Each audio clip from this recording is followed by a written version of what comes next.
Bismillahirrahmanirrahim. Assalamu alaikum guys. This is your host Alisa Shiraz and you are watching Literary Birds. So guys, today's video is going to be really very important for all the students who have chosen short stories as their optional subject.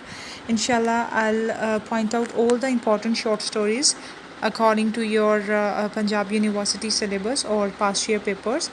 और इंशाल्लाह जो most important short stories हैं I have covered on my YouTube channel, you can go through. और यानी जो important questions हैं वो उनके ऊपर भी मैंने वीडियोस बनाई हैं, लेकिन कुछ स्टूडेंट्स जो हैं वो बहुत ज़्यादा परेशान हो रहे हैं क्योंकि जो पंजाब यूनिवर्सिटी है वो एक प्रॉपर शेड्यूल जो है वो नहीं दे रही। कुछ कह रहे हैं सितंबर में, कुछ कह रहे हैं अक्टूबर में, कुछ कह रहे हैं कि जो पुराना जो उन्होंने यानी कहा था कि दिसंबर में या जनवरी में होंगे, तो उस हिसाब से कुछ स्टूडेंट जो हैं वो अपने आप को प्रिपेयर कर रहे हैं। तो जो मोस्ट इम्पॉर्टेंट शॉर्ट स्टोरीज़ हैं उनके बारे में बताऊंगी, जो कि यानी तकरीबन पास्ट ईयर पेपर्स में जिनसे यानी क्वेश्चन जो हैं वो रेज़ किए गए हैं, और कौन कौन से क्वेश्चन रेज़ किए गए हैं वो भी मैं आपको बताऊंगी। तो स्टूडेंट ये आपको नज़र आ रहा होगा सामने, ठीक है। ये जो है एक रफली वे में बनाया गया है, यानी ये नोट्स आप कह लें या ये लेकिन बहुत इंपॉर्टेंट था इसको आपके साथ डिस्कस करना। ये I want to dedicate this video to my best friend, she is Saima, और उन्होंने यानी ये सब कुछ प्रिपेयर किया है। तो मैं आपको इसके अकॉर्डिंगली बताऊंगी क्योंकि ये बिल्कुल पास्ट ईयर जो ओल्ड पेपर हैं उनके अकॉर्डिंगली वीडियो तैयार की गई है, ठीक है।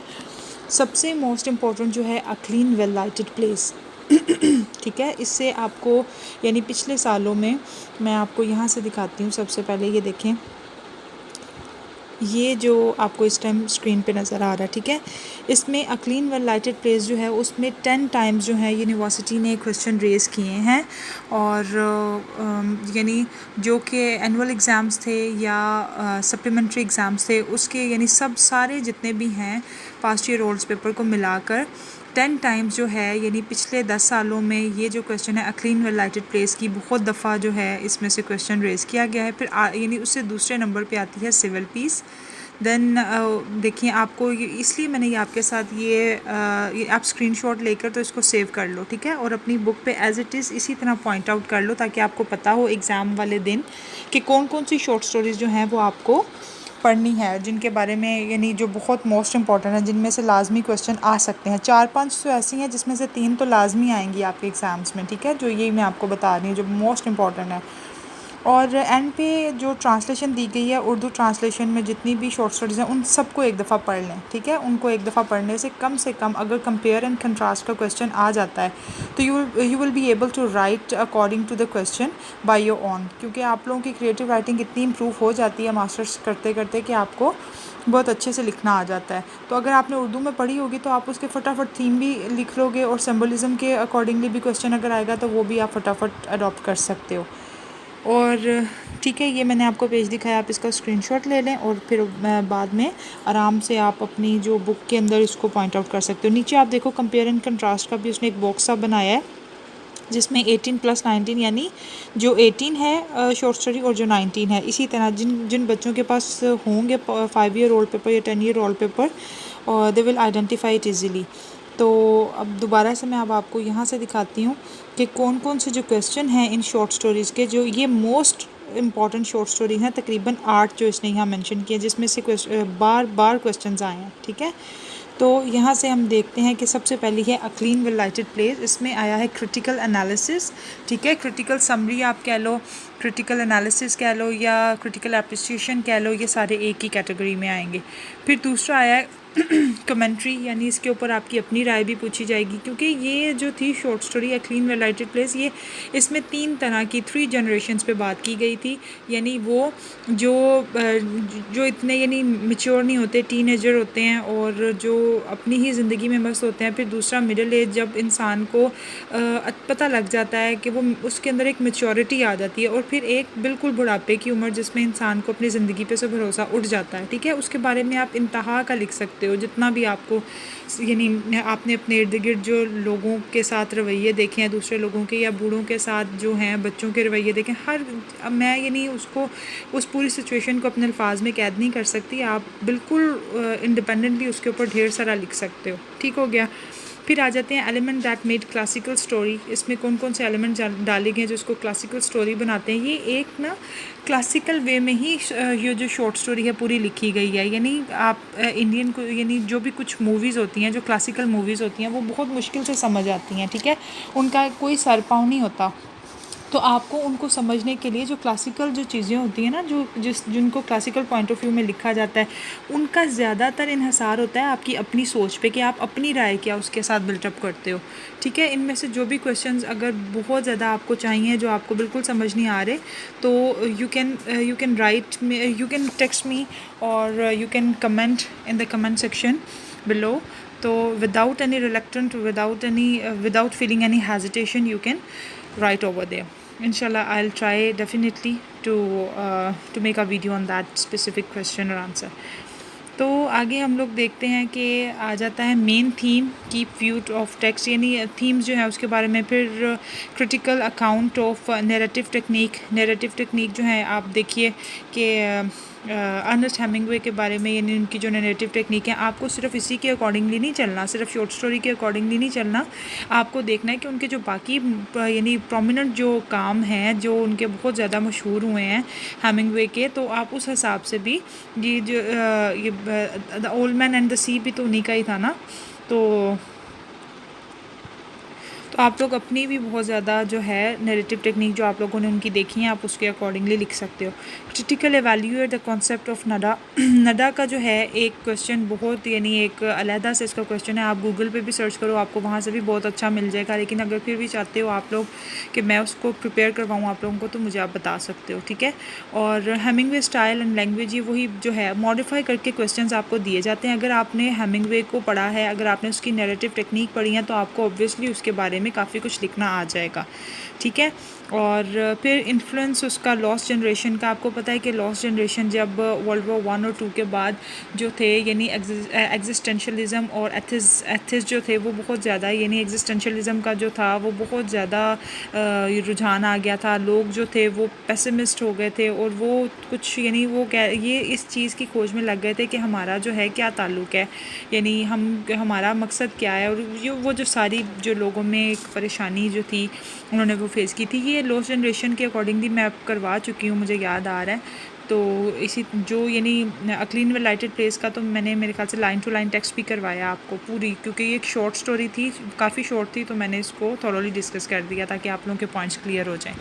तो इसके ऊपर जितनी भी वीडियो हैं वो लाजमी देख लीजिए। मैंने एक प्लेलिस्ट बनाई है अपनी शॉर्ट स्टोरीज़ की, उसके अंदर सारी शॉर्ट स्टोरीज़ मैंने डाल दी हैं, ठीक है। अभी भी मैं काम कर रही हूँ उनके ऊपर, जो भी इंपॉर्टेंट रह गई हैं वो भी मैं डिस्कस कर दूँगी, लेकिन जो मोस्ट इंपॉर्टेंट थी वो मैंने कर दी हैं।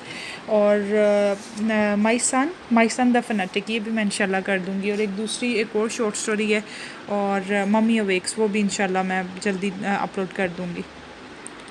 फिर सेकंड जो मोस्ट इम्पॉर्टेंट है वो सिविल पीस है। सिविल पीस के ऊपर तो मैंने एक अलहदा से जो है वो बना दिया है प्लेलिस्ट में, 5 तकरीबन उसके अंदर है, जिसके अंदर मैंने 5 ईयर वॉलपेपर को भी डिस्कस किया है, और जितने भी ऑप्टिमिज्म और पेसिमिज्म पे मेन क्वेश्चन था, और मेरे ख्याल से एक क्वेश्चन और था वो भी, यानी इसके ऊपर भी मैंने जो है थोड़ा डिस्कशन किया। आप पहले वहाँ से देख लो, अगर नहीं मिलती तो फिर मुझे आप टेक्स्ट करो और कमेंट करो।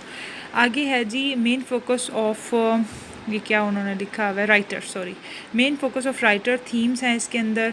और सिंबलिज्म पे भी आ जाता है, जिसमें साइकिल पे जिक्र करेंगे हम लोग, और उसके बेटे की जो डेड बॉडी जो उसने यानी उसके नीचे बरिड की थी उसके ऊपर बात करेंगे। और इसी तरह जो प्रोमिनेंट सिंबल्स आपको उसमें देखने में मिलते हैं उनके ऊपर आप बात कर सकते हो। फिर आ जाता है why central character of story conduct himself lucky, यानी उसने क्यों अपने आप को लकी कंसिडर किया, ठीक है। लकी उसने इसलिए कंसिडर किया क्योंकि उसके इर्द गिर्द के जितने भी लोग थे, या जितने नेबर्स थे, या जितने बड़े बड़े मकानात थे, वो टोटली जो थे डिमोलिश हो गए थे। उसकी बेचारे का जो नाजुक सा घर था वो बचा हुआ था, और जो यानी उसके साथ जो उसके कोलीग्स थे वो भी जो थे बेचारे होपलेस थे। और सिर्फ ये जो था जोनाथन था, यही किसी ना किसी तरह जो था पैसे कमा के अपनी यानी घर वालों का पेट पालने के काबिल था, जबकि दूसरों के काफ़ी बच्चे भी मर गए थे, कुछ बच्चों के माँ बाप भी मर गए थे। तो सिर्फ उसका ये लॉस हुआ था कि उसका एक छोटा बेटा मरा था, बाकी जो थे सारे ज़िंदा थे। तो उसने इसलिए अपने आप को लकी कंसिडर किया। और वो इसके अलावा वो यानी कुछ लोग होते हैं जो पैदाइशी तौर पर बहुत ऑप्टिमिस्टिक टाइप होते हैं, तो वो नेचुरली और यानी बाय बॉर्न वो बहुत एक यानी हिम्मत वाला इंसान था। आगे देखते हैं सेटिंग का इन्फ्लुएंस। सेटिंग आपको पता है कि वो जो भी सेटिंग यानी जहाँ जो है परफॉर्म की जाती है शॉर्ट स्टोरी, तो आप इसके बैकग्राउंड में जाइए, आप देखिए मैंने सारी ये सिविल वॉर के बारे में भी थोड़ा डिस्कशन किया है। बहुत अच्छे जो हैं लेक्चर्स हैं, आप उनको गौर से सुनिए तो आपको काफ़ी कुछ उसमें से मिलेगा। Symbolic significance I have already uploaded that video. और फिर आ जाता है कि allusion towards a deadly aftermath and shocks of past war time, ये इसके ऊपर भी मैंने एक लेंथी वीडियो बनाई है। सिविल पीस को तो मैंने बहुत अच्छे से डिस्कस किया, आप उसको जाके देख सकते हो। Once upon a time by Nadine Gordimer. Nadine Gordimer जो थी वो खुद भी यानी ब्लैक वूमेन है, अफ्रीकन, और उन्होंने अफ्रीकन्स के लिए ही बहुत ज़्यादा आवाज़ उठाई है। यानी उनकी जो मिजरीज़ थी, उनके जो प्रॉब्लम्स थे और जिन पैथेटिक सिचुएशन को उन्हें फेस करना पड़ता था, उन सब के ऊपर हम लोगों ने डिस्कस किया है, वो भी आप जाके वीडियोस देख सकते हो। ठीक है, ये कुछ स्टूडेंट्स जो कह रहे हैं कि लिटरेरी बर्ड्स जो है उसके ऊपर यानी जो है तकरीबन काम नहीं हुआ हुआ, तो आप लोग गलत कह रहे हो। आप जाकर देखो, एक दफ़ा प्लेलिस्ट चेक करो, वीडियोस को सर्च करो, बाय लिटरेरी बर्ड्स लिखो, बाय लिटरेरी बर्ड्स लिखो तो आपको पता लगेगा कि काफ़ी कुछ काम हो चुका है। जो थोड़ा बहुत रह गया वो भी इंशाल्लाह हो जाएगा। ठीक है, और नैरेटिव टेक्निक है वंस अपॉन अ टाइम में। फिर फेरी टेल है। एज अ फेरी टेल मैंने थोरली डिस्कस किया है इन अ वेरी अबंडेंट मैनर। पहले मैंने फेरी टेल का बताया कि उसके क्या कैरेक्टरिस्टिक्स हैं, फिर मैंने आपको बताया कि how once upon a time can be assimilated with fairy tale. Strong horse tea by Alice Walker, ये भी मैंने आप लोगों को करवा दिया है। देखें, all most important short stories have been done by literary birds, so you have to check in the playlist or in the videos, you have to write the story name by literary birds, then you will able to get all the information regarding your specific short story। अच्छा जी, इसका detailed analysis है, artistic features हैं, importance of setting है। जिस तरह की इस तरह की जो भी है ना शॉर्ट स्टोरीज़, जिनको यानी इर्द गिर्द का जिनका माहौल जो है वो बड़ा यानी गरीब और परेशान कुन दिखाया गया, उनकी सेटिंग्स अक्सर आ जाती हैं। ठीक है, तो आपने उनकी सेटिंग्स का ध्यान रखना है कि वो किस जगह पर पोर्ट्रे की गई, यानी किस जगह को चुना गया था, इलाका कैसा था, माहौल कैसा था, लोग कितनी परेशानी में थे, क्या थीम थी पीछे, क्या कुछ ऐसा था जिनकी वजह से वो सारी प्रॉब्लम्स जो थी वो क्रिएट हुई थी और लोगों को सहनी पड़ रही थी। ठीक है, थीम्स आ जाते हैं। फिर उसके बाद यानी ये क्या लिखा हुआ आगे, satirize on colour and racial discrimination. Racial discrimination पे भी मैंने एक थोरली एक वीडियो बनाई है, वो भी आप लोगों को मिल जाएगी। ठीक है, रेशियल डिस्क्रिमिनेशन कहते हैं यानी रंग, नस्ल और ज़ात के बिना पर तजाद करना कि भाई ये काला है, ये गोरा है, और यानी काले को धुतकारना और गोरे को पसंद करना। ठीक है, आगे आ जाता है exposes hollow slogan of equality and social injustice. Social injustice पे बात आ जाए, रेशियल डिस्क्रिमिनेशन पे बात आ जाए तो वो एक ही बात है। ठीक है, आपको पजल नहीं होना, आपको अपने जो पॉइंट्स हैं वो जहन में क्लियर रखने हैं, तो आप लोग जो है काफ़ी उसके बारे में लिख सकते हो।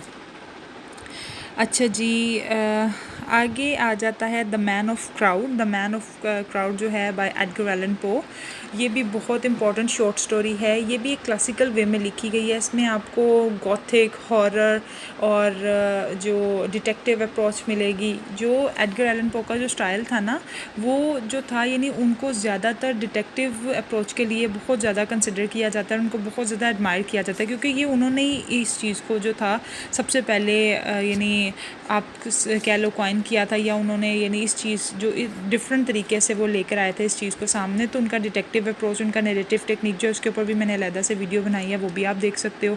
आप एक दफ़ा सर्च तो करो, जब नहीं मिलेगी तो फिर मुझे कमेंट सेक्शन में बताओ, इंशाल्लाह I will try to upload that video also. Narrative technique है इसमें, और फीचर एम्प्लॉयज बाय पोइट। ठीक है, ये फीचर्स जितने भी हैं उन्होंने ये डिस्कस किए हैं ना, और जिसमें गॉथिक एलिमेंट हैं, हॉरर हैं, और स्ट्रेंज हैं, मिस्टीरियस से हैं, और डिटेक्टिव हैं, इस तरह के जितने भी हैं उनके आ जाएंगे उसके अंदर एलिमेंट्स। और writer enhance dramatic interest of narrative by making a narrator a poet और स्टोरी, क्योंकि उन्होंने यही देखा ना कि जो हमारे सामने उन्होंने यही कहा है कि जो नरेटर है वही बैठा हुआ है और वही लोगों को जो है वो परख रहा है कि ये हो सकता है, ये हो सकता है। लेकिन जब वो आदमी को देखता है, स्ट्रेंज से आदमी को, तो वो यानी परेशान हो जाता है कि उसको उसके मुतालिक वो कोई राय कायम नहीं कर पाता, इसीलिए जो है वो चीज़ उसको जो है परेशान करती है और उसको फॉलो करना शुरू कर देता है। अच्छा जी, ये जो है a man of the crowd, इसको जो है द वॉइस के साथ भी कंपेयर किया गया। द वॉइस मैंने भी रिसेंटली क्रिटिकल समरीज़ की आप लोगों के साथ डिस्कस की है।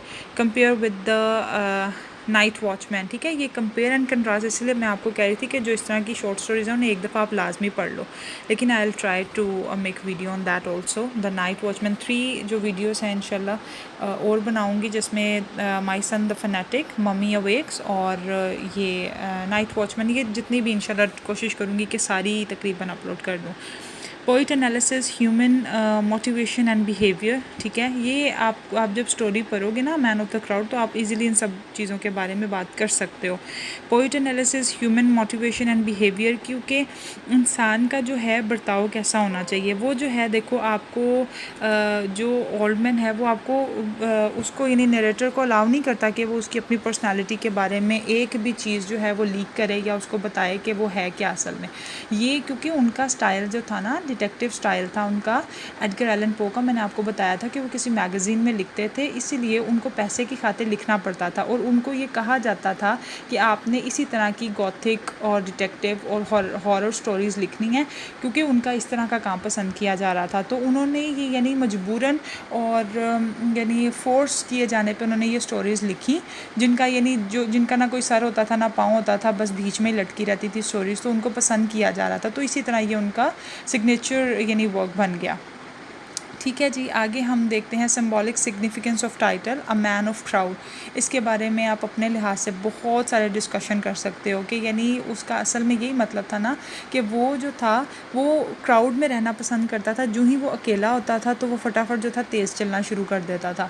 वो थोड़ा साइकोलॉजिकल इफेक्ट में इसमें आ जाएगा। फिर इसके साथ साथ आप अपनी राय भी बहुत ज़्यादा दे सकते हो। वो लोग जो अपनी पर्सनैलिटी के बारे में कोई भी बात नहीं चाहते कि दूसरे को पता लगे और अपनी ही तन्हाई में मगन रहते हैं, और वो जो बेचारा था वो क्राउड में यानी वो उसको डिफरेंट क्रिटिक्स ने डिफरेंट पॉइंट ऑफ व्यू से देखा है। किसी ने कहा है कि साइकोलॉजिकली अपसेट था, किसी ने उसको ये कहा है कि वो जो था वो यानी चोर था क्योंकि उसके पास एक डैगर था, और किसी ने कहा है कि उसकी कोई चीज़ चोरी हो गई थी जिसको वो ढूंढ रहा था, अपने यानी चोर को ढूंढ रहा था, या कोई कह रहे थे कि वो खुद चोर था। इसके बारे में डिफरेंट प्रेडिक्शंस की गई हैं, लेकिन आपको अपनी भी राय देनी है। शॉर्ट स्टोरीज़ में आपको यही अपॉर्चुनिटी मिलती है कि आप लोग खुद क्या समझते हो और ख़ुद उसके लिहाज से क्या चीज़ पॉइंट आउट करते हो और क्या आप लोगों को उसके बारे में बेहतर लगता है। Historical perspective of the story, और इसमें हिस्टोरिकल बैकग्राउंड जो है वो आप देखोगे, और कैरेक्टराइजेशन, ठीक है।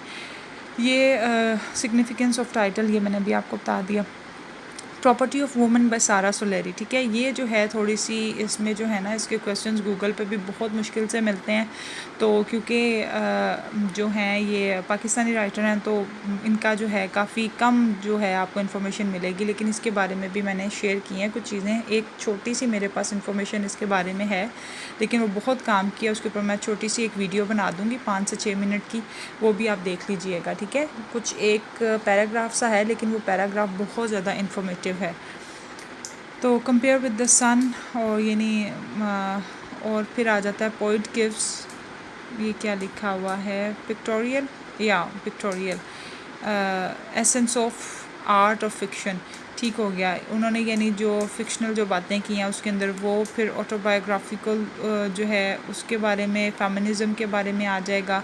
फिर आ जाएगा सिग्निफिकेंस ऑफ लाहौर, ये जो है सिग्निफिकेंस ऑफ सिटी लाहौर के बारे में काफ़ी दफ़ा क्वेश्चन रेज़ हुआ है, तकरीबन 12 से 15 दफ़ा, तो इसको भी आपको अपने जहन में रखना है। इसके ऊपर भी मैंने वीडियो बना दी थी, एक छोटी सी वीडियो इसकी 5 से 6 मिनट की और बनाऊँगी, वो आप लाजमी वॉच करना। और फेमिनिज़म पॉइंट ऑफ व्यू से इसी तरह जो औरतों के हक़ में बात की गई और दिखाया गया प्रॉपर्टी ऑफ वुमेन, असल में जो औरत की जो असल प्रॉपर्टी है ना, वो उसके अपने जो ख़यालात हैं सिर्फ़ वही उसकी प्रॉपर्टी है। यानी प्रॉपर्टी कहते हैं ना कोई जो बिल्कुल आपकी चीज़ हो, तो इन ख़ास तौर पे एक औरत जो सोचती है ना सिर्फ़ वही उसकी प्रॉपर्टी है ना। अगर यानी महक माँ बाप के घर होती है तो महका, खावंद के घर होती है तो ससुराल, ठीक है। उसने ये बहुत ही सिंबॉलिक टाइटल यूज़ किया है। असल में वो कहना चाह रही है कि जो औरत की जो अपनी फीलिंग है, अपनी थॉट्स हैं, अपनी जो वो इनर सेटिस्फेक्शन के लिए कुछ अपनी इमेजिनेशन करती है, वही उसकी असल प्रॉपर्टी है।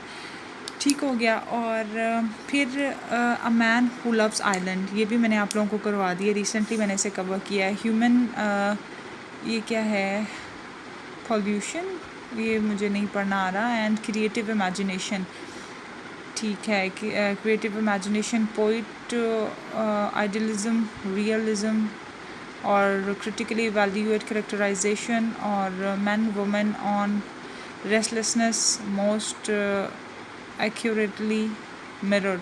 अच्छा जी, मैं इसको आपको अपने हिसाब से कुछ बता देती हूँ इसके बारे में कि a man who loved island, ये आपको पता है कि वो इंसान जो नेचर के बियॉन्ड जाता है वो हमेशा जो है मुँह की खाता है और उसको परेशानी फेस करनी पड़ती है, ठीक है। और इसमें आप देखोगे कि यानी इसमें क्रिएटिव इमेजिनेशन के बारे में जो बात हुई है कि किस तरह जो है इंसान अपनी अपनी ही यानी इमेजिनेशन में रहता है वो, क्योंकि जो है वो जो हमारा प्रोटैगनिस्ट है वो चाहता है कि अपने यानी अपनी ही ख़याली जो दुनिया है एक क्रिएट करेगा, अपना कोई फिक्शनल वर्ल्ड बनाएगा। फिर वो आहिस्ता आहिस्ता जो है कोशिश भी करता है, पहला आइलैंड, दूसरा आइलैंड, तीसरा आइलैंड, लेकिन जो है वो एंड पे हार मान जाता है नेचर के आगे, ठीक है। तो वो इस चीज़ को रियलाइज़ कर लेता है कि जो उसका अपना जो वर्ल्ड है ना वो तब तक कायम नहीं हो सकता जब तक कि वो नेचुरल और ओरिजिनल वर्ल्ड को एडमायर नहीं करेगा, उसके अकॉर्डिंगली काम नहीं करेगा, ठीक है। आगे क्रिटिकली इवैल्यूएट कैरेक्टराइजेशन, इसमें कैरेक्टराइजेशन प्रोटैगनिस्ट से लेके जितने भी 3-4 कैरेक्टर मोस्ट इंपॉर्टेंट है उसको आप लोग एक दफ़ा पढ़ लीजिए और उसके अकॉर्डिंगली आपको अपने जो है क्वेश्चन में लिख देना है। द जजमेंट आ जाता है। द जजमेंट जो है वो भी एक साइकोलॉजिकली थोड़ी सी उसके पॉइंट ऑफ व्यू में उसमें बात हुई है, क्योंकि जो है बेटे और बाप की कहानी है और एंड पे जो है वो बेटा जो है वो यानी सुसाइड कर लेता है। तो ये है ambivalent relationship between father and सन, ठीक है। फादर और सन के बारे में अगर कोई क्वेश्चन आ जाता है तो आपको अपनी जो रोज़मर्रा की शॉर्ट स्टोरीज़ याद रखिए, रोज़मर्रा की ज़िंदगी से रिलेटेड होती हैं बहुत ज़्यादा। कोई ना कोई किस्से, कोई ना कोई कहानी, कुछ छोटी से वाक़या पर बनी हुई शॉर्ट स्टोरीज़ जो होती हैं कुछ, यानी इन्हें इसीलिए तो शॉर्ट स्टोरीज़ कहा जाता है। ये कोई भी ऐसा इवेंट, कोई भी छोटा सा वाक़या होता है जिसको जो ऑथर है, जो राइटर है, उसको अपने हिसाब से थोड़ा सा उसके अंदर कुछ और मिर्च मसाला ऐड करके तो उसको एक शॉर्ट स्टोरी की शक्ल दे देता है, ठीक है। तो शॉर्ट स्टोरी जितनी मोस्ट इम्पॉर्टेंट शॉर्ट स्टोरीज जितनी भी हैं ना, उनको किसी ना किसी इवेंट से चुरा कर तो उसके ऊपर ज़्यादा डिस्कशन करके तो उसको एक अच्छे तरीके से मॉडिफाई करके हमारे सामने पेश किया जाता है। तो हमारे जो है ना इर्द गिर्द के माहौल से बहुत ज़्यादा ये मैच करती हैं, ठीक है। तो आपको उस हिसाब से यानी बेटे और बाप का जो एक कन्फ्लिक्ट सा दिखाया जा रहा है, इसमें बहुत से घरों में भी ये कहानी देखने को मिलती है। माँ उनकी नहीं है, माँ उसकी मर चुकी है और जो बाप है वो बेटे से सेटिस्फाइड नहीं है और फिर वो उसको कहता है कि जी मैं तो तुम्हारे दोस्त से काफ़ी अरसे से राब्ते में हूँ, मेरी तो उससे बातचीत होती रहती है। और बेटा एंड तक बेचारा वो सोचता है कि शायद मैं अपने माँ बाप को सेटिस्फाइड कर ही नहीं पाया, तो वो बहुत ज़्यादा गिल्टी फील करता है। उसका बाप जब उसे कहता है कि तुम मर जाओ तो वो फिर जाके सुसाइड कर लेता है। इसमें जितने भी परेशानियां जो बच्चों की माँ बाप से हैं और माँ बाप की बच्चों से हैं ना, जब माँ बाप बूढ़े हो जाते हैं तो समझते हैं कि बच्चे हमें टाइम नहीं दे रहे, बच्चे समझते हैं कि शायद हमारे माँ बाप हमें समझ नहीं पा रहे, वो जितनी भी परेशानियां आपको इसमें ऐड कर देनी है। और one night in burst of inspiration और क्रिटिकल एनालिसिस, ठीक हो गया। क्रिटिकल एनालिसिस के बारे में भी आपको वही क्रिटिकल समरी लिखनी है, क्रिटिकल एवेल्यूशन लिखनी है। और one night in burst of inspiration, ये जो है इसके ऊपर मैं देखूँगी अगर कुछ यानी मुझे इसके बारे में कुछ ऑथेंटिक इन्फॉर्मेशन मिली गूगल से तो मैं उसको अपने हिसाब से जो है मॉडिफाई करके एक अलग से वीडियो आप लोगों के लिए बना दूँगी, ठीक हो गया। मम्मी अवेक्स जो है इंशाल्लाह नेक्स्ट वीडियो उसके बारे में बनाऊँगी। क्रिटिकल नोट है इसमें really striving in significance of statement. ये जो मम्मी अवेक्स जो है ये किसी इजिप्ट यानी जो इनके राइटर हैं वो इजिप्शियन से उनका ताल्लुक़ है, और उन्होंने, आपको पता है कि इसके ऊपर कितनी ज़्यादा फ़िल्में भी बनी हैं, और यानी जो नजीब महफूज़ हैं उन्होंने इसको लिखा है, और वो ख़ुद भी इजिप्शियन से उनका ताल्लुक़ है, तो वो इसी तरह की बहुत उनकी शॉर्ट्स, बहुत से उनके काम ऐसे हैं जिनके ऊपर मूवीज़ भी बनी हैं, ठीक है। तो बहुत ही ज़बरदस्त तरीके से वो इजिप्शियन के बैकग्राउंड को शेयर करते हुए आप लोगों के सामने अपने वर्क्स लेकर आते हैं, जिसमें से मम्मी अवेक्स भी एक है।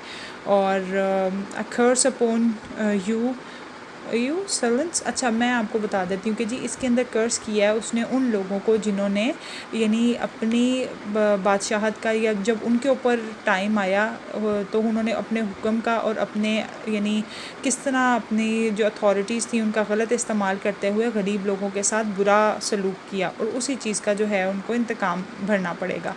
पॉलिटिकल सटायर इसलिए है क्योंकि मम्मी अवेक्स जो है ना वो इजिप्शियन रेवोल्यूशन के बैकग्राउंड में लिखी गई है, ठीक है।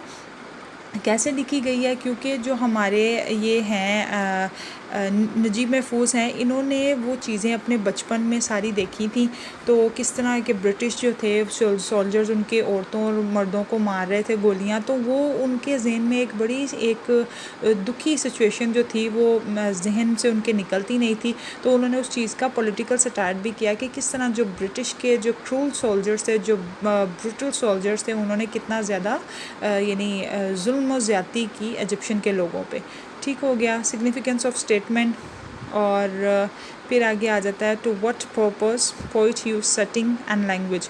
ठीक है, सेटिंग मैंने आपको बताई है, इजिप्शियन में ही इस चीज़ को लिखा गया, और उसी के अकॉर्डिंगली जो है लैंग्वेज की भी बहुत इंपॉर्टेंस है, उनके अपने कुछ अल्फाज भी यूज़ हुए हैं। और क्रिटिकली एग्जामिन नैरेटिव टेक्निक। ठीक है, नैरेटिव टेक्निक आपको कैसे मिलेंगी, आप जाएँ उसके अंदर यानी उनका जो भी जितने भी उनके वर्क्स हैं आप गूगल पे जाके सर्च करें नैरेटिव टेक्निक ऑफ नजीब महफूज़। ठीक है, आप ये लिखिए, उसमें ज़रूरी नहीं है कि आपको सिर्फ मम्मी अवेक्स की ही नैरेटिव टेक्निक लिखनी है। आप जब थोरोली उनकी नैरेटिव टेक्निक पढ़ोगे तो you will easily find out the same narrative technique in mummy awakes. आपको पता लग जाएगा कि उन्होंने कौन कौन सी नैरेटिव टेक्निक यूज़ की हैं। नैरेटिव टेक्निक का क्वेश्चन जब भी आता है तो उसका ये मतलब नहीं होता कि सिर्फ आप इसी पे बात करें, उनका अंदाज़ लिखने का, उन्होंने वो यानी उनका सिग्नेचर राइटिंग उनकी कैसी थी, वो कौन सी ऐसी चीज़ें बीच में यूज़ करते थे जिससे वो यानी ये जो उनका रीडर होता था उसको खींच लेते थे, उसकी तवज्जो का मरकज़ बन जाते थे। तो ये होती है नैरेटिव टेक्निक। फिर उसके हिसाब से आपको पता लग जाएगा कि किस तरह उन्होंने मम्मी अवेक्स को लिखा और किस तरह उसके अंदर से उन्होंने वो चीज़ें ऐड की हैं जो हम लोगों को यानी बिल्कुल इस तरह कर देती है कि हम स्पीचलेस हो जाते हैं और हम तब तक अपनी जगह से हिलते नहीं हैं जब तक हम वो स्टोरी पूरी ना पढ़ लें। Hope you like this video guys, और जितने भी हैं इस तरह आप यानी जो है रोक के इसी तरह स्क्रीनशॉट ले लें और बाद में अपनी जो है प्रिपरेशन इसके अकॉर्डिंगली कर लें, क्योंकि ये बहुत मेहनत से तैयार किया गया है। और मेरी जो फ्रेंड है साइमा, उन्होंने बहुत मेहनत से इसे तैयार किया है। Saima, thanks to you dear, और थैंक्स फॉर वॉचिंग गाइस। अगर फिर भी कुछ रह गया हो या कुछ मैंने भी आपको कहा है कि कुछ जो शॉर्ट स्टोरीज इंपॉर्टेंट हैं जिसमें my son the fanatic, mummy awakes और एक और मेरे ख्याल से रह गई, बाकी ये जितनी भी हैं मम्मी अवेक्स को छोड़ के इन सब पे मैंने थोरोली डिस्कशन कर ली है। अगर आपको नहीं मिल रहा तो फिर आप मुझे बताओ, वरना ये सब जो है कवर हो चुकी हैं। जो 3-4 रह गई हैं इंपॉर्टेंट वो भी इंशाल्लाह नेक्स्ट वीडियो कुछ इस हफ्ते में तकरीबन कोशिश करूँगी कि उनके ऊपर भी वर्क किया जा सके। Thank you for watching once again. Don't forget to like, share and subscribe guys, please, in order to get more interesting videos according to your literature, according to your subject. Thank you once again.